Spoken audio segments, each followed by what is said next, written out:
وزارت رشد اقتصاد و سودا یکجا با دیگر وزارت اداره و مقامات اجرایی محلی حاکمیت دولتی با مقصد تطبیق هدف و عضلات‌های رشد باید روند بنقشه‌گیری استراتژی را در همه سطح‌های اداره‌کنی دولتی پورا جاری کرده برای اجرای نشاندهنده‌های در حجت‌های برنامه‌ای پیش‌بینی شده تدبیرهای ضروری را راه اندازی نماید.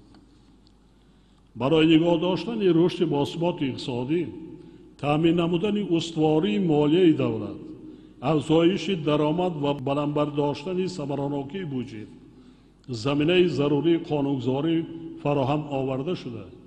کارها در سمت مکمل گردانیدن نظام ملی مالیه و انداز ادامه دارد. در نتیجه تدبیرهای عملی شده، حجم بودجه دولتی همساله افزایش یافته. در سال 2022 قسم درآمد آن به 33 میلیارد سومانی برابر گردید که نسبت به سال 2018 38% زیاد می باشد.